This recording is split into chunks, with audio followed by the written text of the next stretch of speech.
The Picture of Dorian Gray by Oscar Wilde. Copyright Black Cat Publishing.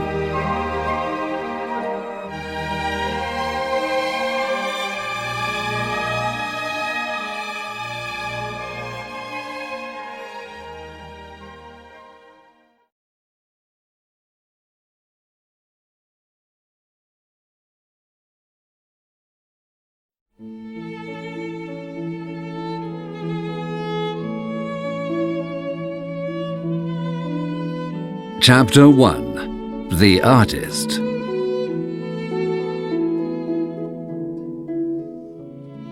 The studio was filled with the rich perfume of roses, and the light summer wind brought the heavy scent of lilac from the garden through the open door. Lord Henry Wotton was lying on a divan, smoking one of his innumerable cigarettes. Beyond the soft buzzing of the bees in the garden, the distant noise of London could be heard. In the centre of the room, on an artist's easel, stood a portrait of an extraordinarily beautiful young man.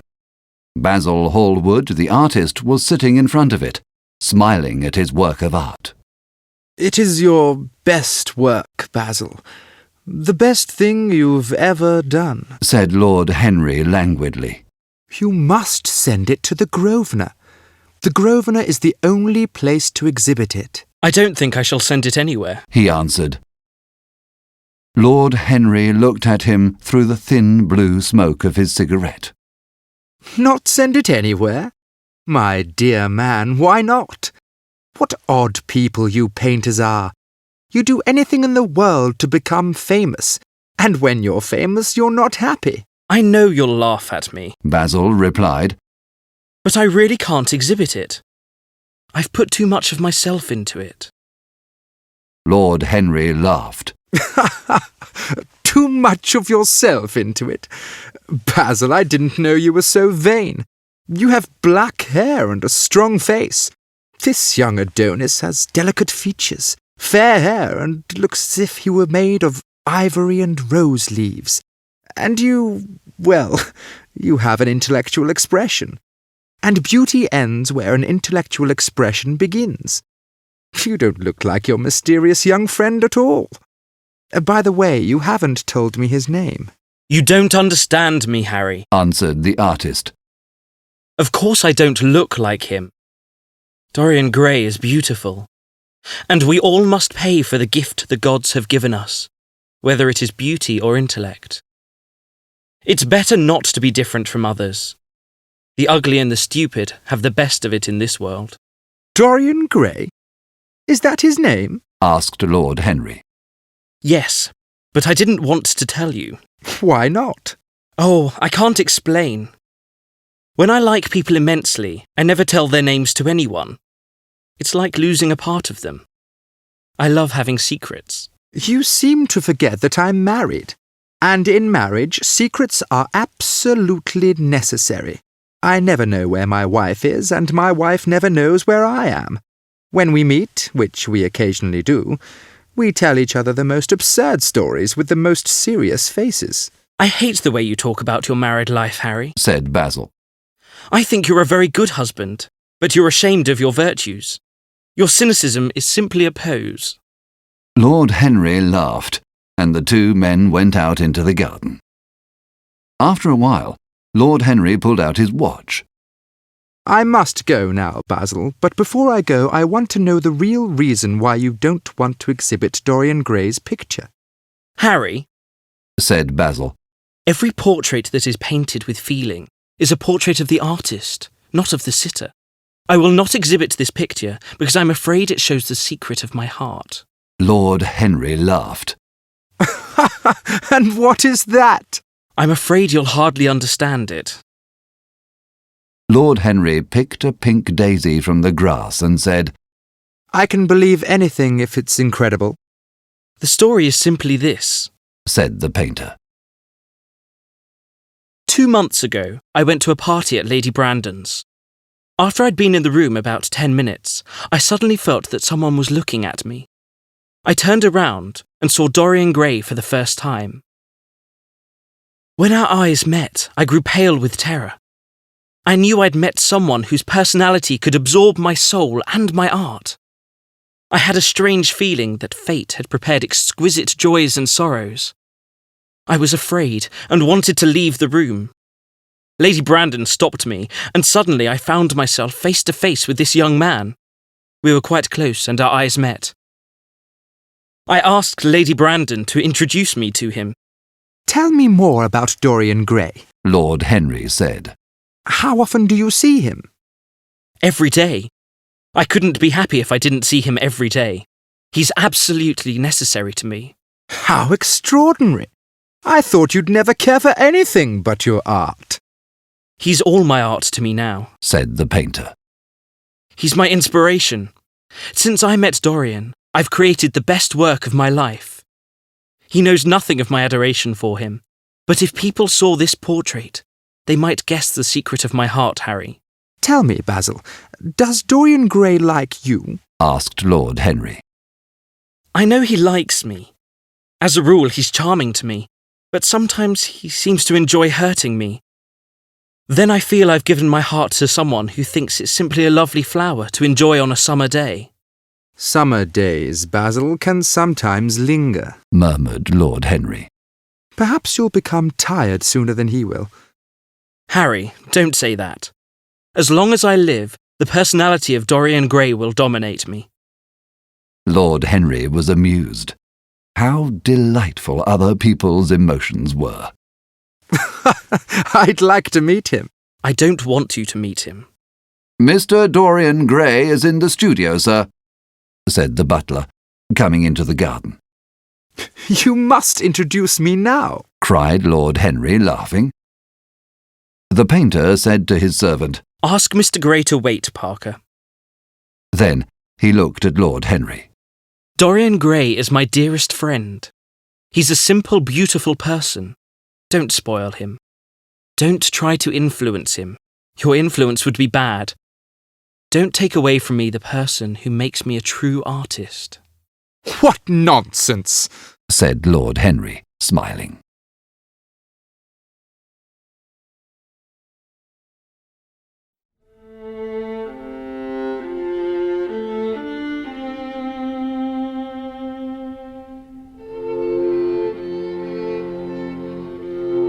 Chapter 2. The Picture.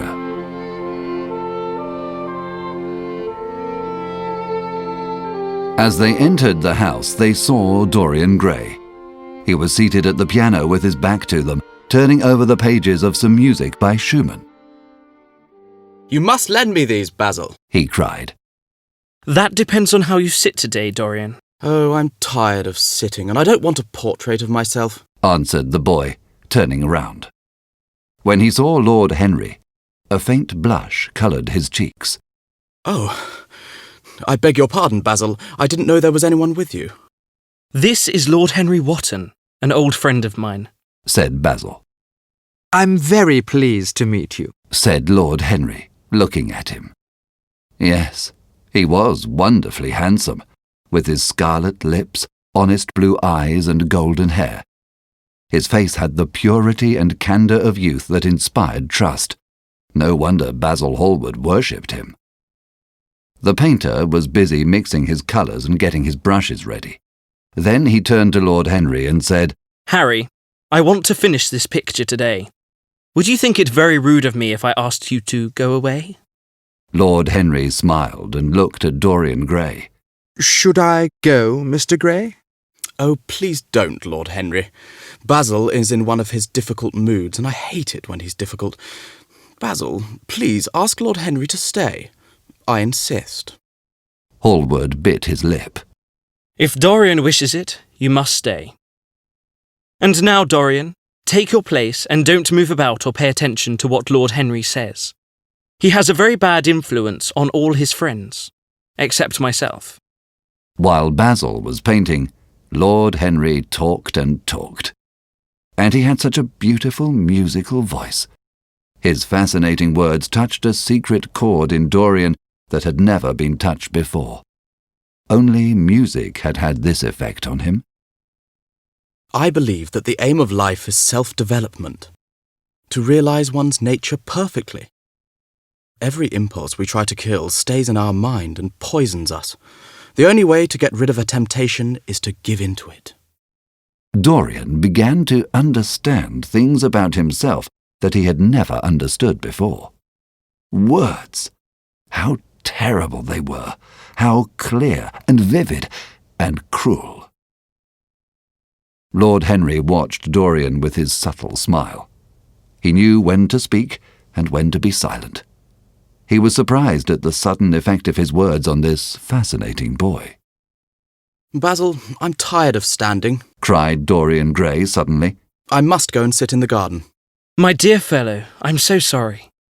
When I paint, I only think of my work. I don't know what Harry has been saying to you, but you have a wonderful expression on your face. Lord Henry and Dorian went out into the garden, while Basil worked on the portrait. Dorian buried his face in the lilac blossoms and enjoyed their heavy perfume. Lord Henry murmured, You're right to do that. Nothing can cure the soul but the senses, just as nothing can cure the senses but the soul. Dorian Gray turned his head away. He liked the tall, graceful young man who was standing by him, but for some reason he felt afraid of him. Let's go and sit in the shade, said Lord Henry. You mustn't let the sun burn your face. What does it matter? cried Dorian Gray, laughing. It should matter very much to you, Mr. Gray.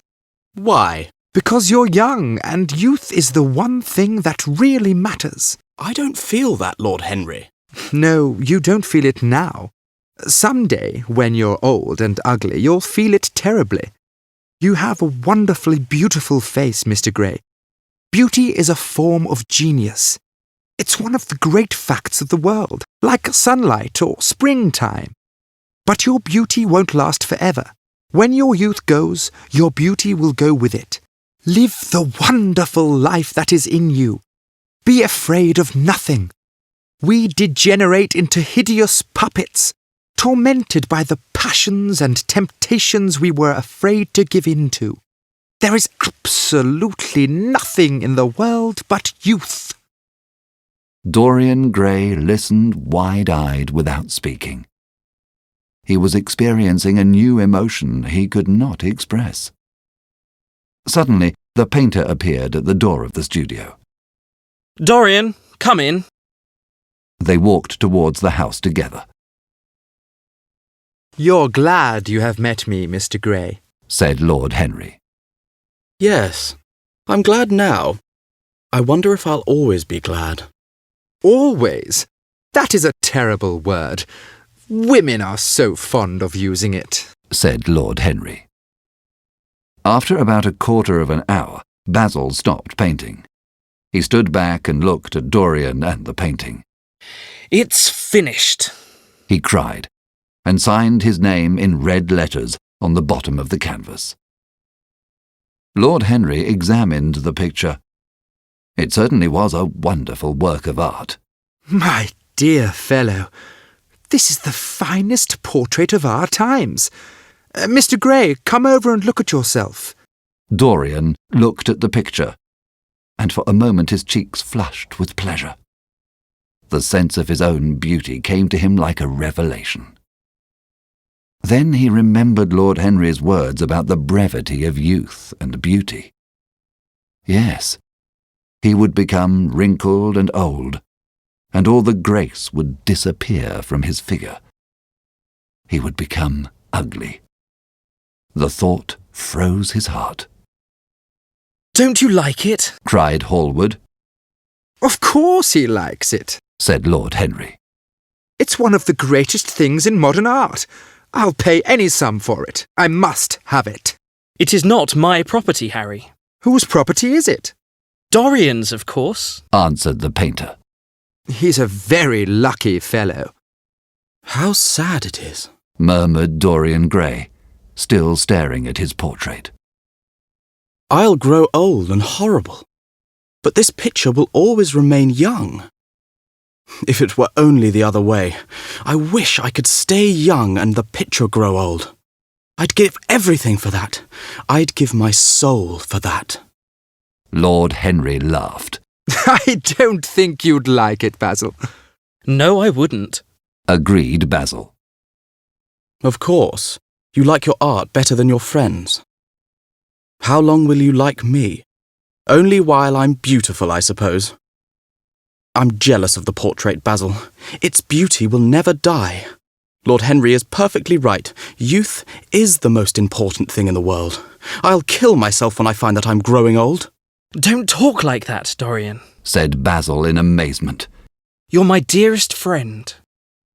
Basil turned to Lord Henry and asked angrily, What have you been teaching him? Why didn't you go away when I asked you?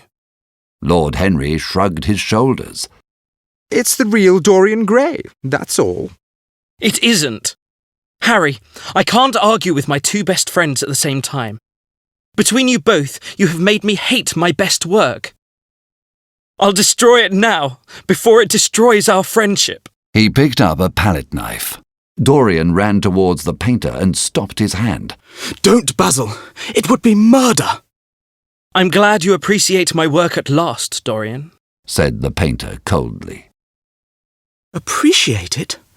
I'm in love with it. It's a part of myself. Later, while they were having tea, Lord Henry suggested going to the theatre. I'd like to come to the theatre with you, Lord Henry, said Dorian. Then you will come. And you will come too, Basil. I can't. I have a lot of work to do. Well, then, you and I will go alone, Mr. Gray. The painter bit his lip and walked to the painting. I shall stay with the real Dorian, he said sadly. When the two men had closed the door behind them, Basil flung himself on the sofa, and a look of pain came into his face.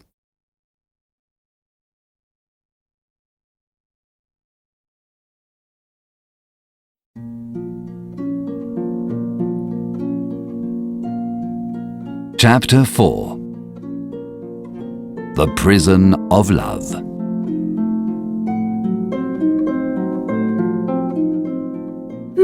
Mother, I'm so happy, whispered the girl, resting her head on her mother's lap. The tired-looking woman was sitting in the only armchair of their dingy sitting room. I'm so happy. Sybil repeated. And you must be happy too. Mrs. Vane put her thin white hands on her daughter's head. I'm only happy when I see you act. You must think only about acting. We're poor. We need money. What do you know about this young man? You don't even know his name. His name doesn't matter. I call him Prince Charming, and he's everything to me. I love him because he is what love should be, and he loves me. You're too young to think of love, said her mother. She looked at her daughter's radiant face and tried to warn her of the dangers of love, but the girl was locked in the prison of love and would not listen.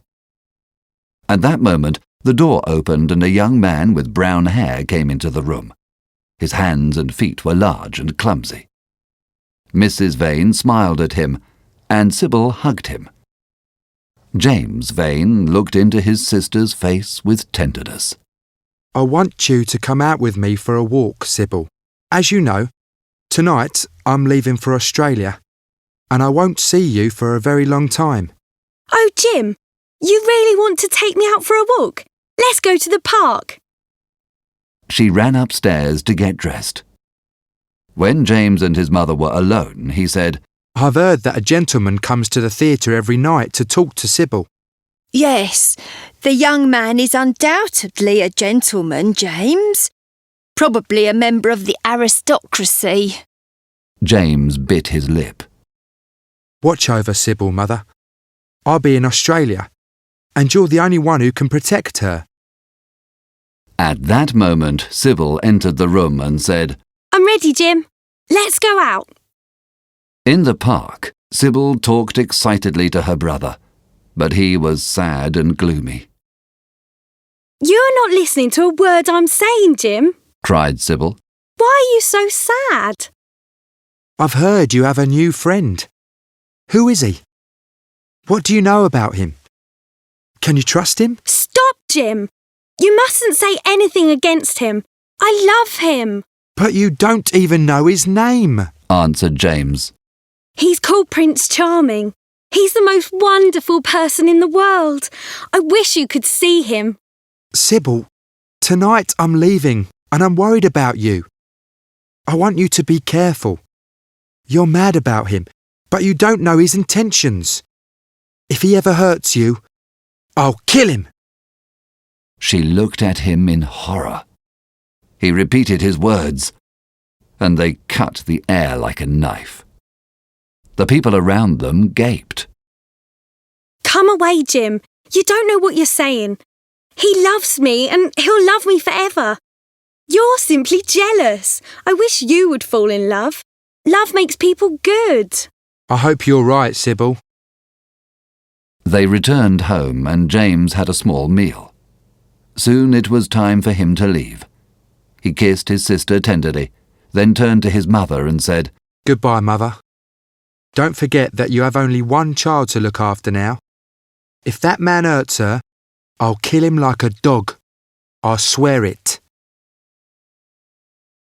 I suppose you've heard the news, Basil? said Lord Henry that evening, while they were having dinner at the Bristol Hotel.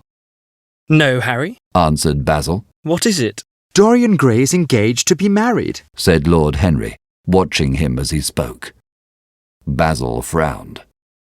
Dorian? Engaged to be married? Impossible. It's perfectly true. To whom? To some little actress. I can't believe it. Think of Dorian's position and wealth. It would be absurd for him to marry an actress. I hope the girl is good. Oh, she's better than good. She's beautiful, murmured Lord Henry. And Dorian is not often wrong about these things. We'll see her tonight, so we'll judge for ourselves. But Dorian can't marry an actress. It's absurd, cried the painter, biting his lip. Why? Lord Henry said coolly. He'll love her wildly for 6 months, and then suddenly he'll be in love with another woman. It will be amusing to watch. You don't mean a word of that. Lord Henry laughed. Here's Dorian himself. He'll tell you more than I can. My dear Harry, my dear Basil, you must both congratulate me, said Dorian, shaking their hands. I've never been so happy. I hope you'll always be very happy, Dorian, said Basil. But why didn't you tell me? You told Harry. There isn't really much to tell, cried Dorian. Last night I went to see her act. She's an artist. After the performance I went to speak to her. As we were sitting together, suddenly a look came into her eyes that I'd never seen before. My lips moved towards hers. We kissed each other. I can't describe what I felt at that moment. At what point did you mention the word marriage, Dorian? And what did she say? Perhaps you forgot all about it, asked Lord Henry. I didn't make a formal proposal. I told her that I loved her. When I'm with her, I forget all your fascinating, terrible ideas, your theories about life, love, pleasure. Pleasure is the only thing worth having ideas about. When we're happy, we're always good. But when we're good, we are not always happy. I know what pleasure is, cried Dorian. It is to adore someone. That's certainly better than being adored. Harry, you're terrible. I don't know why I like you so much. You'll always like me, Dorian. I represent all the sins you've never had the courage to commit. What nonsense, Harry. Let's go to the theatre. When Sybil comes on stage, you'll have a new ideal in life. The painter was silent and gloomy. He could not bear the idea of this marriage. He felt that Dorian would never be to him all that he had been in the past. Life had come between them. When he arrived at the theatre, he felt he had grown years older.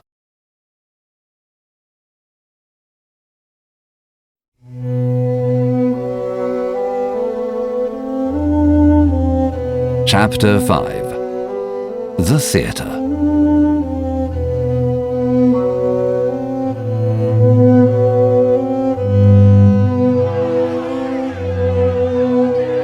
The theatre was crowded that night, and it was oppressively hot. Dorian, Lord Henry and Basil were sitting in a private box. Young people were shouting to each other across the theatre, eating oranges and drinking from bottles. What a place to find one's love in, said Lord Henry. Yes, you're right, Harry. Answered Dorian. The place is awful, but when she acts, you'll forget these common, rough people with their coarse faces and vulgar gestures. She has the power to elevate them. I understand what you mean, Dorian, and I believe in this girl, said the painter. If she can give a soul to those who have lived without one, if she can create the sense of beauty in people whose lives have been ugly, she deserves all your adoration. Thank you, Basil, answered Dorian, pressing his hand. After a quarter of an hour, accompanied by extraordinary applause, Sybil Vane appeared on the stage. Yes, she was certainly lovely to look at. One of the loveliest women Lord Henry had ever seen. Basil jumped to his feet and applauded. Motionless, Dorian Gray stared at her dreamily. She moved across the stage like a goddess. Yet she was strangely lifeless. When she spoke, her words sounded artificial and meaningless. Her tone was false and unnatural. Her acting lacked passion and vitality. Dorian Gray grew pale as he watched her. His friend said nothing to him, but she seemed absolutely incompetent. They were horribly disappointed. She grew worse as she went on. Her gestures became artificial. She was a failure. The people in the theatre lost interest and started to talk loudly and laugh. Sybil did not seem to notice anything.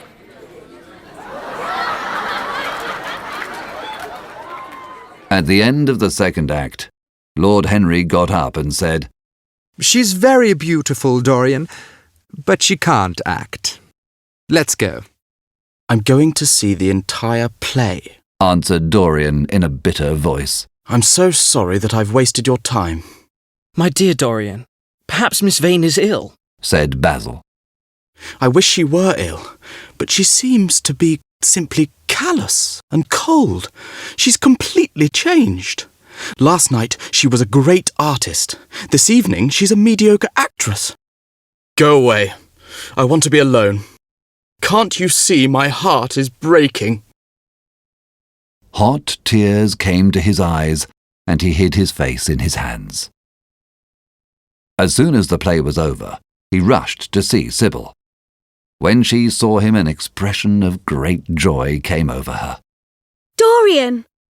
How badly I acted tonight, she cried. Horribly! It was terrible. Are you ill?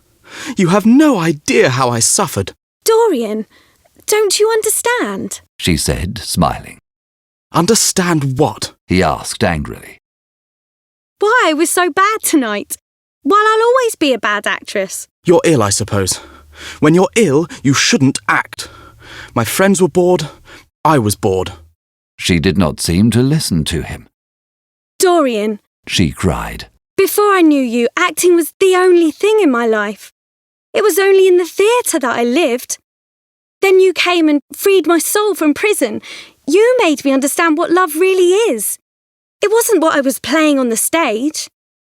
Only your love is real to me. Everything else is false and artificial. My love, take me away with you where we can be alone. Dorian threw himself on the sofa and said coldly, You've killed my love. She looked at him in wonder and laughed. Yes, you've killed my love, he repeated. I loved you because you were marvellous, because you had genius and intellect. You've thrown it all away. You're shallow and stupid. My God, how mad I was to love you. What a fool I've been. You're nothing to me now. I'll never see you again. Without your art, you're nothing. The girl trembled. You aren't serious, Dorian, she murmured. She put her hand on his arm. Don't touch me! he cried. She threw herself at his feet and lay there like a trampled flower. Dorian, don't leave me. She whispered. Can't you forgive me for tonight? I'll work so hard and try to improve. Don't be cruel to me because I love you better than anything in the world. Oh, don't leave me. She crouched on the floor like a wounded thing, and Dorian, with his beautiful eyes, looked down at her in disdain. Her tears annoyed him. I'm going, He said, in his calm, clear voice. I don't want to be unkind, but I can't see you again. You've disappointed me.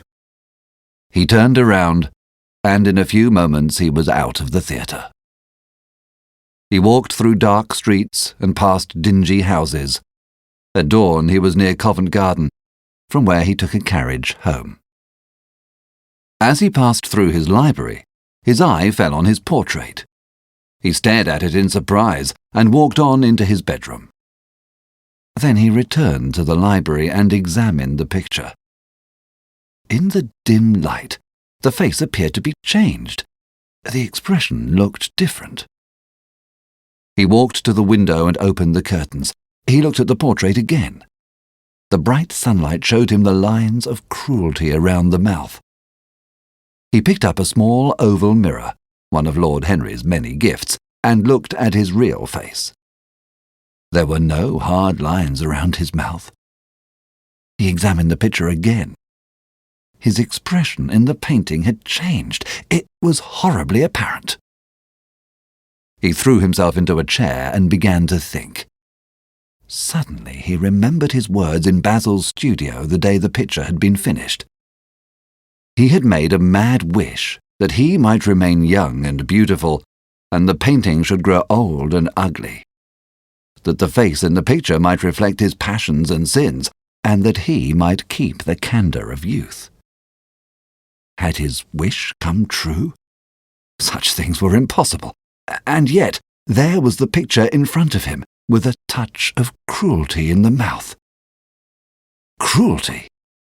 Had he been cruel? No. Why should he think about Sybil Vane? She was nothing to him now. The picture held the secret of his life and told his story. It had taught him to love his own beauty. Would it teach him to hate his own soul? It was the mirror of his conscience. He decided to save himself, to resist temptation. He would not see Lord Henry again. He would not listen to his poisonous theories. He would go back to Sybil Vane, marry her, and try to love her again. His life with her would be beautiful and pure. He got up from his chair and put a large screen in front of the portrait.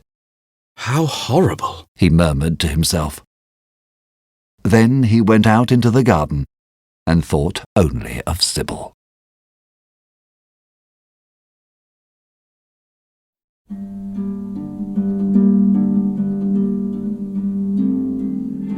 Chapter 6. The Death of Love.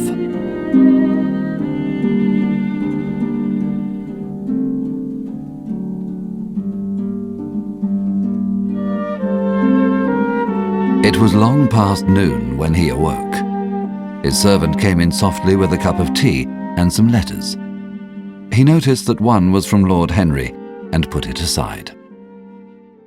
After about 10 minutes he got up, had a cool bath, got dressed and went into the library to have a light breakfast. It was an exquisite day. He felt perfectly happy. Suddenly his eye fell on the screen that he had put in front of the portrait, and he jumped. Was it all true? Had the portrait really changed? The thing was absurd. Should he move the screen? Why not let it stay there? But what if someone else looked at the portrait and it had really changed? What would he do if Basil came and asked to look at his own picture? He had to examine it at once. He locked both doors and then removed the screen. It was true. The portrait had changed. He shuddered with horror and felt afraid. The portrait had made him conscious of how cruel and unjust he had been to Sybil. He went to the table and wrote a passionate letter to her, begging her forgiveness and accusing himself of madness. When we blame ourselves, we feel that no one else can blame us. When Dorian had finished the letter, he felt that he had been forgiven. Suddenly there was a knock at the door, and Lord Henry's voice outside. My dear boy, I must see you.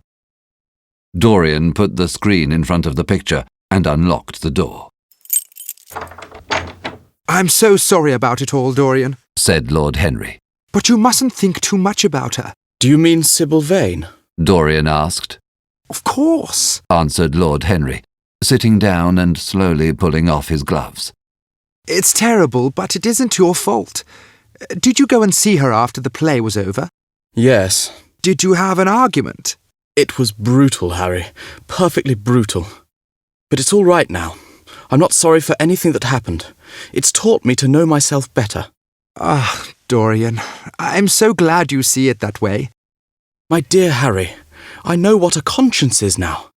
It's the most divine thing in us. I want to be good. I don't want to destroy my soul. I admire your intentions, but how are you going to begin? By marrying Sybil Vane. Marrying Sybil Vane? Cried Lord Henry. Dorian, didn't you get my letter? Your letter? Oh, yes, but I haven't read it yet. You know nothing, then. What do you mean? Lord Henry sat down by Dorian, took both his hands, and held them tightly. Dorian, my letter was to tell you that Sybil Vane is dead. Dead? Cried Dorian, jumping to his feet. Sybil? Dead? It's not true. It's a horrible lie. It's true, Dorian. Said Lord Henry gravely. It's in all the morning papers. There will be an inquest, and you must keep your name out of this scandal. Things like this make a man fashionable in Paris, but not in London. Dorian was dazed with horror. Finally he said, Oh, Harry, be quick. Tell me everything at once. I'm certain it wasn't an accident, although it must be described that way officially. The girl swallowed some poison. Harry, it's terrible. It's all my fault. I was terribly cruel to her. I've murdered Sybil Vane. You didn't kill her, Dorian. said Lord Henry. She killed herself because you didn't love her anymore. It's never happened to me. If you'd married Sybil, you would have been very unhappy and your marriage would have been a failure. Don't waste your tears on Sybil Vane. She's played her last part. Come and dine with me, and later we'll go to the opera. So I've murdered Sybil Vane. Yet the roses are not less lovely and the birds sing just as happily. Why is it that I can't feel this tragedy as much as I want to? I don't think I'm heartless. Do you? You've done too many foolish things in the last fortnight to be heartless, Dorian, said Lord Henry, with his sweet, sad smile. There was silence. After some time, Dorian looked up. You've explained me to myself, Harry. How well you know me. You're certainly my best friend. But we won't talk about this any more. It's been a marvellous experience. I think I shall join you at the opera tonight, Harry. I feel too tired to eat anything. I'll see you before 9:30, I hope. As soon as Lord Henry had left, Dorian moved the screen and looked at the picture again. No, there was no further change. It had received the news of Sybil's death before he had known of it himself. Poor Sybil. She had died for love of him. He felt that the time had come for making his choice, or had life already decided for him? Eternal youth, infinite passion, secret pleasures, wild joys, and wilder sins. He would have all these things. The portrait would carry all the shame. That was all. The portrait would be a magic mirror of his soul. An hour later, he was at the opera with Lord Henry.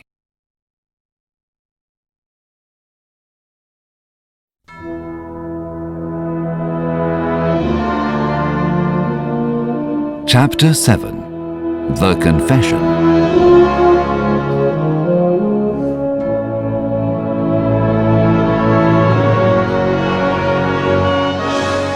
As Dorian was having breakfast the next morning, Basil Hallward came into the room. I'm so glad I found you, Dorian, He said. I called last night, and they told me you were at the opera. Of course, I know that was impossible, but you didn't tell anyone where you were. I spent a terrible evening worrying about you. I can't tell you how heartbroken I am about the whole thing. I know what you must suffer. Did you go and see the girl's mother? What did she say about it all? My dear Basil, I don't know, said Dorian, drinking some wine and looking very bored. I was at the opera. You went to the opera? Said Hallward, speaking very slowly. You went to the opera while Sybil Vane was lying dead in some dirty room? Dorian, how could you? Stop, Basil. I won't hear it, cried Dorian. What is done is done. What is past is past. You call yesterday the past? Only stupid people need years to lose an emotion. I don't want to be dominated by my emotions. I want to use them, to enjoy them, to dominate them. Dorian, this is horrible. Something has changed you completely. You look exactly like the beautiful boy who came to my studio. But you were simple and affectionate then. You talk as if you had no heart, no pity. It's all Harry's influence. I can see that. Harry has taught me many things, Basil. You've only taught me to love my own beauty. I'm very sorry for that, Dorian. I don't know what you mean, Basil. What do you want? I want the Dorian Gray I used to paint, said the artist sadly. Basil, I was a boy when you met me. I'm a man now. I have new passions, new thoughts, new ideas. I'm different, but you must always be my friend. Of course, I'm very fond of Harry, but I know that you're better than he is. Don't leave me, Basil, and don't argue with me. I am what I am. The painter was moved by Dorian's words. Dorian was very dear to him, and he did not want to argue with him. He hoped that his cold indifference was merely a passing mood. Well, Dorian, he said with a sad smile, I won't speak to you again about this horrible thing. You must come and sit for me soon. I can never sit for you again, Basil. It's impossible, he cried. What nonsense! Don't you like the portrait I did for you? Where is it? Why have you put a screen in front of it? The light was too strong for the picture. Too strong? No, the light is perfect here. Let me see it. He walked towards the portrait. A cry of terror came from Dorian Gray's lips, and he rushed between the painter and the screen. Basil! He said. If you try to look at it, I'll never speak to you again as long as I live. Hallward was shocked. He had never seen Dorian like this before. He was pale and trembling with rage. Of course I won't look at it if you don't want me to, he said rather coldly. But it seems absurd that I shouldn't see my own work, especially as I'm going to exhibit it in Paris in the autumn. To exhibit it?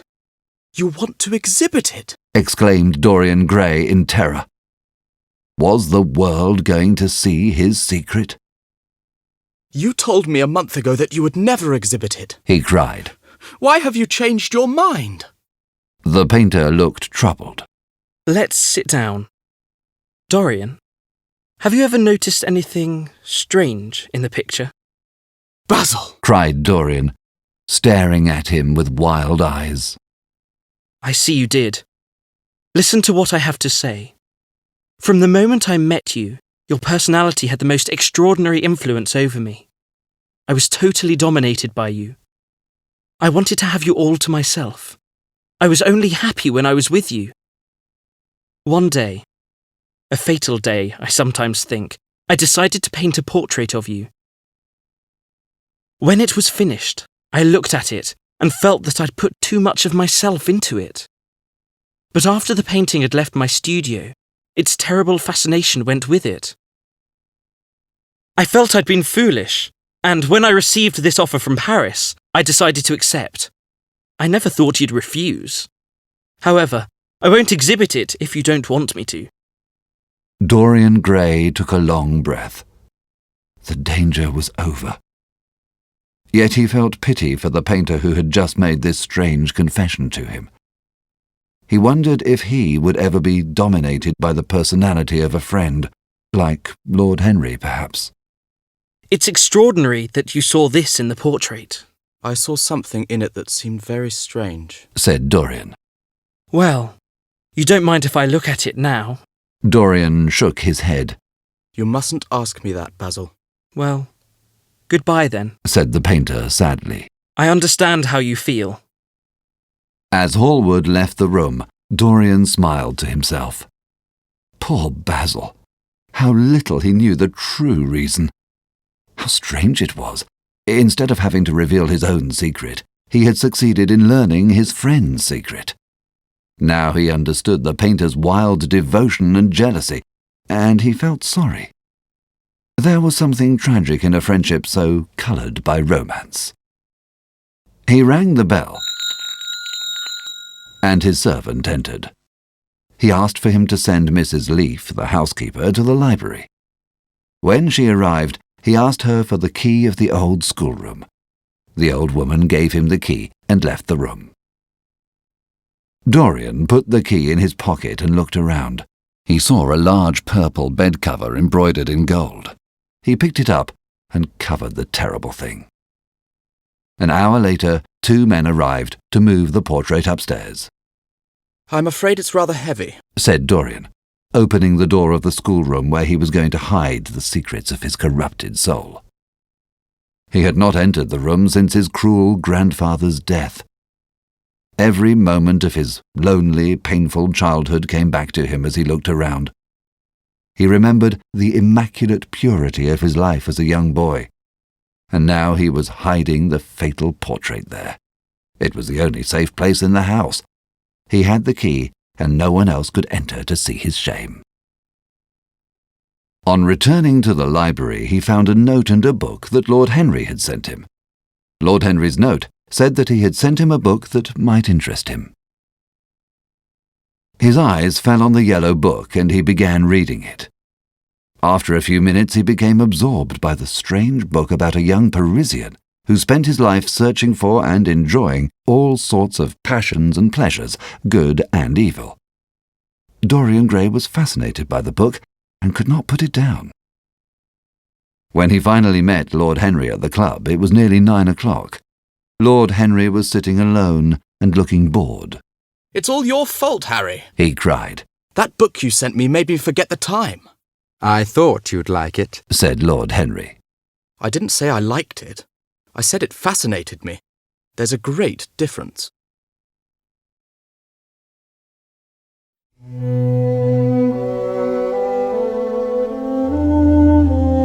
Chapter 9. The Revelation.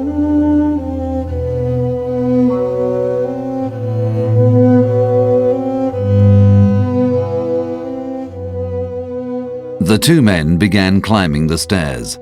When they reached the top, Dorian unlocked the door. Do you insist on knowing, Basil? He asked in a low voice. Yes. I'm delighted. He answered, smiling.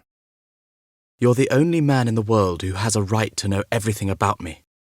You've influenced my life more than you think. Dorian opened the door, and Hallward looked around with a puzzled expression. The room was covered with dust, and there were holes in the carpet. So you think that only God sees the soul, Basil? Take the cover off the portrait and you'll see mine. The voice that spoke was cold and cruel. You're mad, Dorian, said Hallward. You won't do it? Then I must do it myself, said the young man, pulling off the cover and throwing it on the floor. Ugh! An exclamation of horror came from the painter's lips as he saw the hideous face on the canvas grinning at him. There was something in its expression that filled him with disgust. Good heavens! It was Dorian Gray's own face that he was looking at. It still had some of that marvellous beauty under the horror that disfigured it. But who had done it? He held the lamp up to the picture. In the left-hand corner was his own name. It was his own picture, and in a moment his blood became as cold as ice. What had happened? He turned and looked at Dorian Gray with the eyes of a sick man. What does this mean? Cried Hallward in a strange voice. Years ago, when I was a boy, Said Dorian Gray. you met me and taught me to love my own beauty. One day, I met a friend of yours who explained to me the wonder of youth, and you finished my portrait, which revealed to me the wonder of beauty. In a mad moment, I made a wish, or perhaps you'd call it a prayer. I remember it. Oh, how well I remember it. No, it's impossible. There must have been something wrong with the paint. I tell you, the thing is impossible. What is impossible? Murmured the young man. You told me you destroyed it. I was wrong. It has destroyed me. I don't believe it's my picture. Can't you see your ideal in it? Asked Dorian bitterly. There was nothing evil in my ideal, nothing shameful. This is the face of a satyr. It's the face of my soul. What have I worshipped? It has the eyes of a devil. Each of us has heaven and hell in him. Cried Dorian. My God! If this is true, and that's what you've done with your life, you must be even worse than people say. Hallward threw himself into an old chair and buried his face in his trembling hands. He could hear Dorian sobbing at the window. Pray, Dorian, pray. He murmured. The prayer of your pride was answered. The prayer of your repentance will be answered too. I worshipped you too much. I'm punished for it. You worshipped yourself too much. We're both punished. It's too late, Basil. It's never too late. Let's pray together. Prayers mean nothing to me now. Don't say that. You've done enough evil in your life. Don't you see that repugnant thing staring at us? Dorian looked at the picture, and suddenly an uncontrollable feeling of hatred for Basil Hallward came over him. He hated him more than he had ever hated anything in his life. He looked wildly around. His eyes fell on a knife lying on top of a cupboard. He seized the knife, rushed towards Hallward and stabbed him in the neck, behind the ear. Dorian stabbed him again and again. There was a groan, and then the horrible sound of someone suffocating.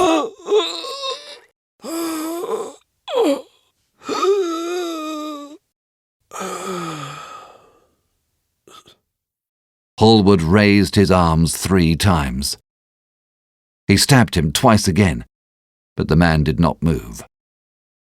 Something began to trickle on the floor. It was Basil's blood. Dorian threw the knife on the table and listened. The man was sitting with his head on the table. He seemed to be asleep. How quickly it had been done. He felt strangely calm. He picked up the lamp and left the room without looking at the murdered man. He felt that the secret of the whole thing was not to think about it. The friend who had painted the fatal portrait had gone out of his life. That was enough. When he reached the library, he saw the bag and coat. He hid them in a secret cupboard where he kept his own disguises. He could easily get rid of them later. Then he pulled out his watch. It was 20 to 2. He sat down and began thinking. What evidence was there against him? Basil Hallward had left the house at 11. No one had seen him come in again. His servant had gone to bed. Paris, yes. Basil had gone to Paris on the midnight train as he had intended. It would be months before anyone suspected anything. Everything could be destroyed long before then. He could get away with it. Suddenly he had a thought. He put on his coat and hat, opened the door and slipped out. Then he began ringing the bell. After 5 minutes his servant appeared, looking very drowsy. I'm sorry to wake you up, Francis, He said. but I forgot my key. What time is it? 2:10, sir. 2:10. How horribly late. You must wake me up at 9 tomorrow. I have some work to do. All right, sir. Did anyone call this evening? Mr. Hallward, sir. He stayed here until 11, and then he went to catch his train. Oh, I'm sorry I didn't see him. Did he leave any message? No, sir, except that he would write to you from Paris. That is all, Francis. Dorian went into the library, took the blue book from one of the shelves, and began turning the pages. Alan Campbell, 152 Hertford Street, Mayfair. Yes, that was the man he wanted.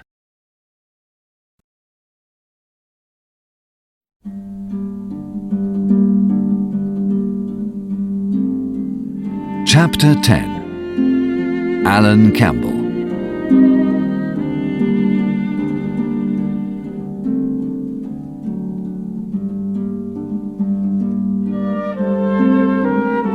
At 9 o'clock the next morning, his servant came in and opened the curtains. Dorian was sleeping peacefully with one hand under his cheek. He looked like a boy. As he opened his eyes, a smile passed across his lips. Slowly, he remembered the events of the night before, and for a moment the same hatred for Basil Hallward came back to him. The dead man was still sitting upstairs, in the sunlight now. He felt that if he continued thinking about it, he would go mad. He got up quickly, got dressed with more than usual care, and had his breakfast. Then he went over to the table and wrote 2 letters. One he put in his pocket, the other he handed to his servant. Take this to 152 Hertford Street, Francis, and if Mr. Campbell is out of town, get his address. He was nervous. Every second he kept looking at the clock. He became horribly agitated. What if Alan Campbell was out of England? What if he refused to come? Alan Campbell was an extremely intelligent young man. Science was his passion, and he had a chemistry laboratory of his own. He was an excellent musician, too. They had met at Lady Berkshire's the night that Rubinstein played there. They had been inseparable for 18 months. Then, suddenly, people had noticed that they scarcely spoke when they met. Campbell had become sad and uninterested in music. Nobody knew what had happened between the 2 men. This was the man Dorian was waiting for. The suspense became unbearable. At last the door opened and his servant entered. Mr. Campbell, sir. Dorian breathed deeply.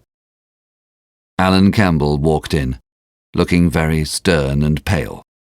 Alan, this is very kind of you. Thank you for coming. I decided never to enter your house again, Gray. But you said it was a matter of life and death. His voice was hard and cold. He took a chair by the table, and Dorian sat opposite him. The 2 men were silent. Then Dorian spoke. Alan, in a locked room at the top of this house, a dead man is sitting at a table. He's been dead for 10 hours now. Don't look at me like that. Who the man is, why and how he died isn't important to you. What you have to do is this. Stop, Gray. I don't want to know anything more.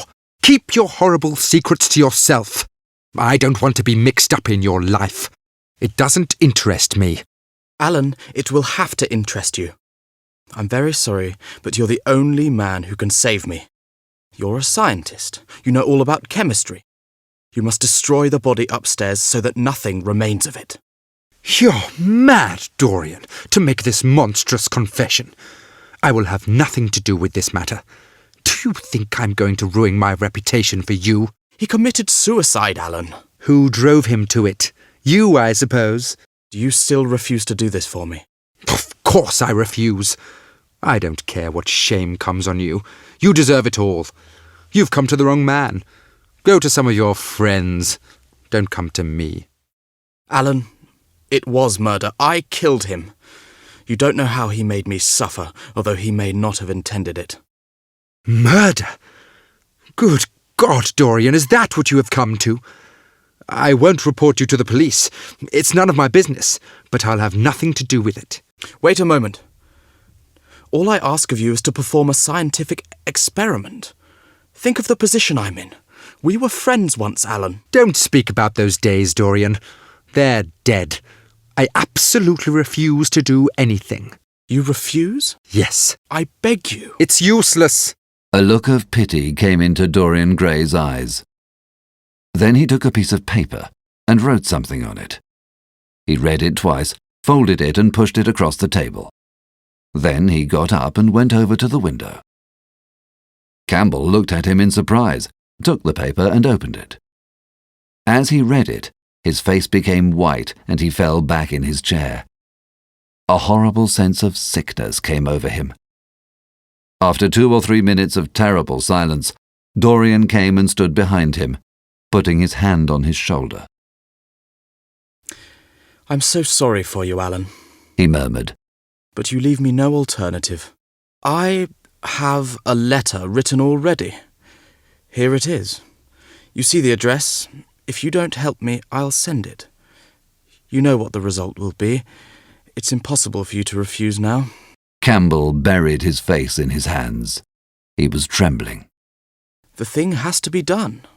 Face it and do it. Said Dorian. I can't do it. He said mechanically. You have no choice. Campbell hesitated for a moment. Is there a fire in the room upstairs? Yes, there's a gas fire.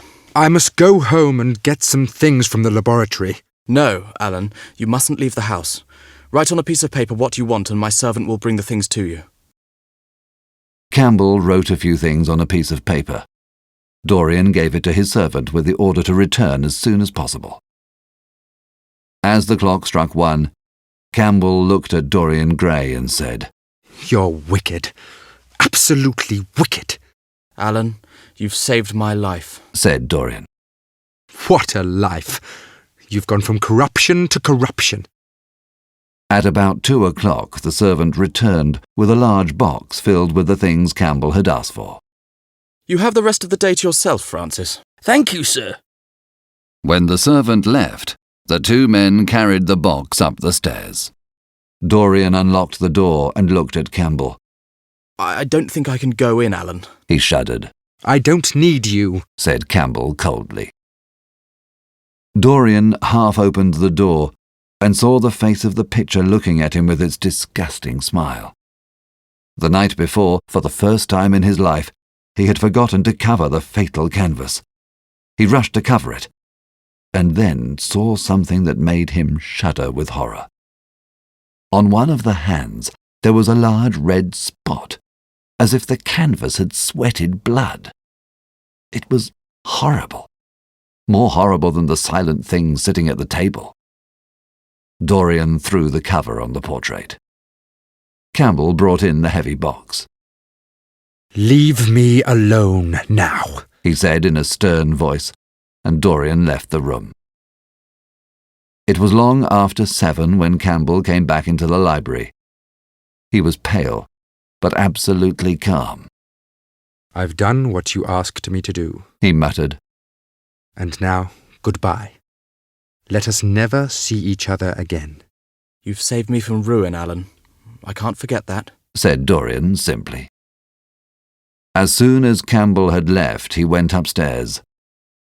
There was a horrible smell of nitric acid in the room, but the thing that had been sitting at the table was gone.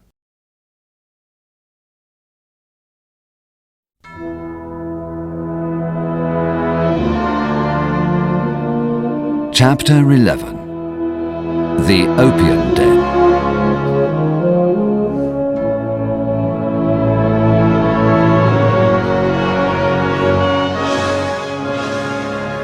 That evening, exquisitely dressed, Dorian Gray entered Lady Narborough's dining room. No one looking at Dorian Gray could possibly have believed that he had murdered a man. It was a small party, and Dorian was glad to know that Lord Henry was going to be there too. His head ached, and at dinner he could not eat anything. He drank champagne eagerly, but his thirst seemed to increase. Dorian, Said Lord Henry at last. what's the matter with you tonight? I'm tired, Harry, that's all. I think I'll go home now. When he returned home, Dorian opened the secret cupboard where he had hidden Basil Hallward's coat and bag. He threw them into the big fire that was burning in the library. The smell of burning clothes and burning leather was horrible. In 3/4 of an hour, the fire had destroyed everything. Dorian felt tired and sick, but suddenly his eyes became strangely bright, and his lips began to tremble. He needed to escape from reality for some time. He needed to forget what he had done. He got up from the sofa and went into his bedroom. When he came out at midnight, he was wearing old common clothes, and a large scarf covered his face. He went out of the house quietly. In Bond Street he found a carriage, and in a low voice gave the driver an address. The man shook his head. "It's too far for me." Dorian gave him a gold coin and said, "You'll get another if you drive fast." "All right, sir," answered the man. "You'll be there in an hour." And he drove rapidly. A cold rain began to fall, and the street lamps looked ghastly in the mist. The moon hung low in the sky like a yellow skull. Lying in the carriage, Dorian repeated to himself the words that Lord Henry had said to him on the first day they met. "To cure the soul by means of the senses, and the senses by means of the soul." Yes, that was the secret. The hideous hunger for opium began to eat at him. His throat burnt. He had often tried it, and would try it again now. There were opium dens where one could forget, dens of horror where the memory of old sins could be destroyed by the madness of new sins. After the long ride, he got out of the carriage and knocked on the door of a small, dirty house. He entered a long, low room. There were men lying on the filthy floor, and in a corner a sailor was sitting at a table with his head buried in his arms. At the end of the room there was a staircase leading upstairs. As Dorian climbed the steps, the heavy smell of opium came to meet him. He smiled with pleasure. When he entered, he noticed a young man with yellow hair smoking a long, thin pipe. "Adrian Singleton, are you here?" murmured Dorian. Where else could I be? Answered the young man. No one speaks to me anymore. But I don't care. Because as long as one has this stuff, one doesn't want friends.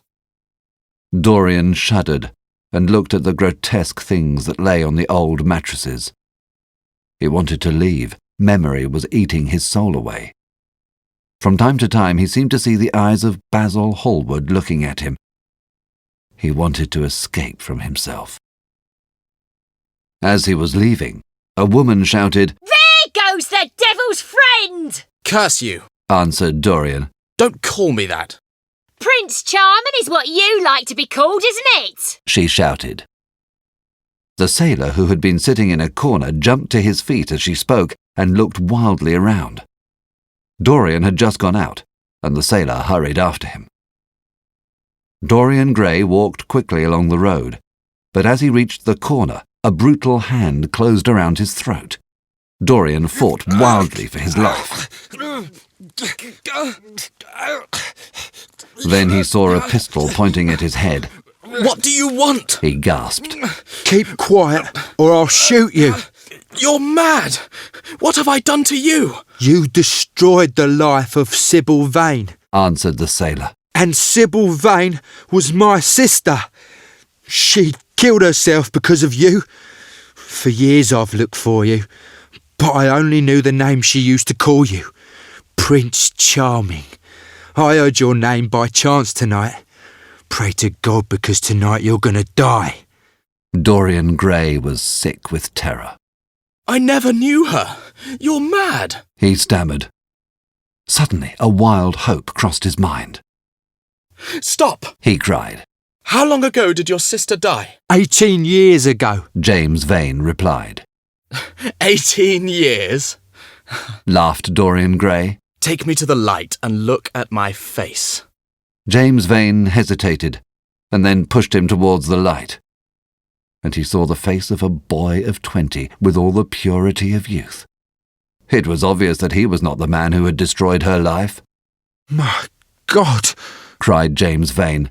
I nearly murdered you.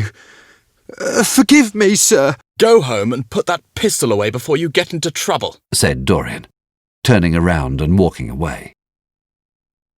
James Vane stood on the road in horror. Then a woman's hand touched his arm. Why didn't you kill him? He's evil, she said. He isn't the man I'm looking for. The man whose life I want must be nearly 40 now. This one is little more than a boy. The woman gave a bitter laugh. Little more than a boy. It's 18 years since Prince Charming made me what I am.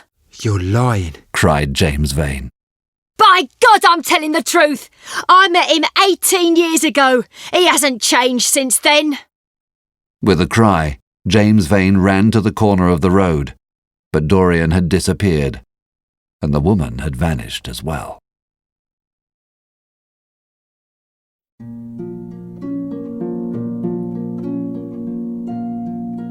Chapter 12. The Metamorphosis. One spring evening, Dorian Gray and Lord Henry were dining together. Don't tell me you're going to be good. You're perfect. Don't change, cried Lord Henry. No, Harry.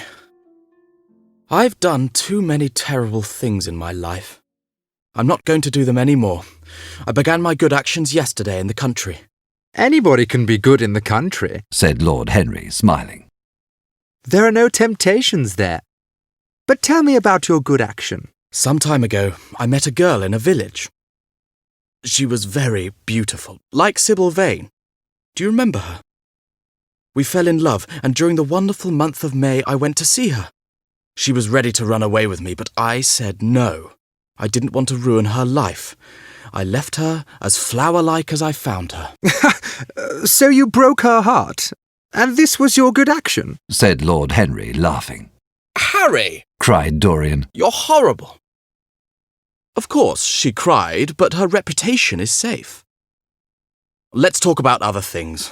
What's happening in London? People are still discussing poor Basil's disappearance. I thought they'd be tired of that by now, said Dorian. Not yet, although there are plenty of other things to talk about.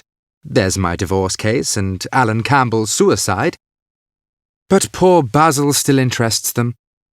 Scotland Yard insists that Basil left for Paris, but the French police declare that Basil never arrived there. Don't people say that he was murdered? Asked Dorian. Some newspapers do, but it doesn't seem probable. What would you say if I told you that I murdered Basil? Asked Dorian. He watched Lord Henry carefully. No, Dorian, you wouldn't murder anyone. All crime is vulgar, just as all vulgarity is crime. Ordinary people murder because it's their way of finding the extraordinary pleasure that art gives us. But enough of Basil. What happened to the portrait that Basil painted of you? Oh, yes, I remember. You said it had been stolen. What a pity. I never really liked it. Tell me the secret of your eternal youth, Dorian. You look like the day I first met you. I wish I could change places with you. Life has been your art. Yes, life has been wonderful, but I'm not going to have the same life. You don't know everything about me. If you did, even you would turn from me. Don't laugh. You and I will always be friends, said Lord Henry. Yet you poisoned me with a book once.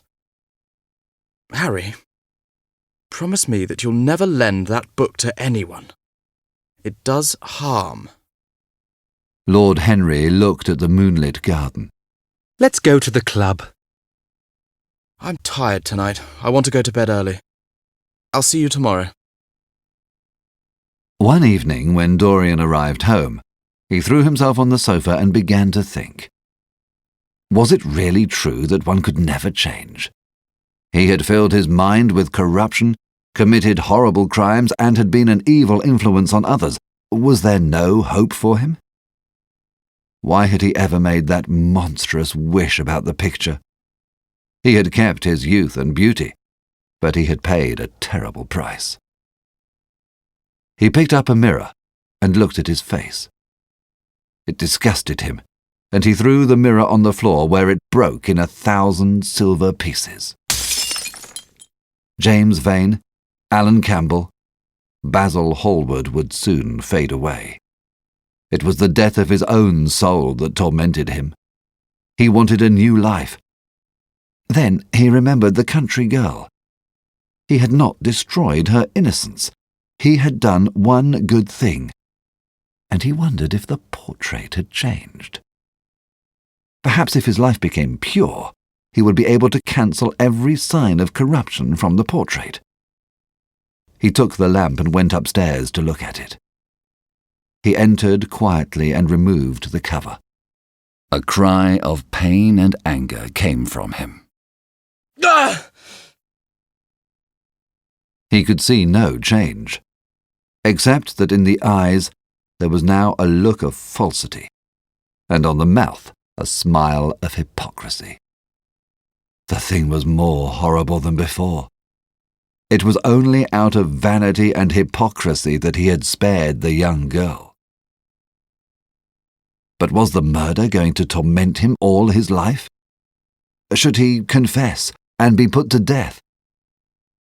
Never. The picture was the only evidence against him. He would destroy it. He looked around and saw the knife that had stabbed Basil Hallward. He would destroy the past. He seized the knife and stabbed the picture with it.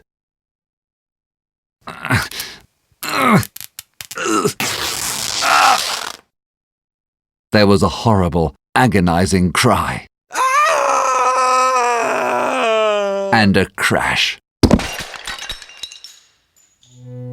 The servants woke and talked in low, frightened voices.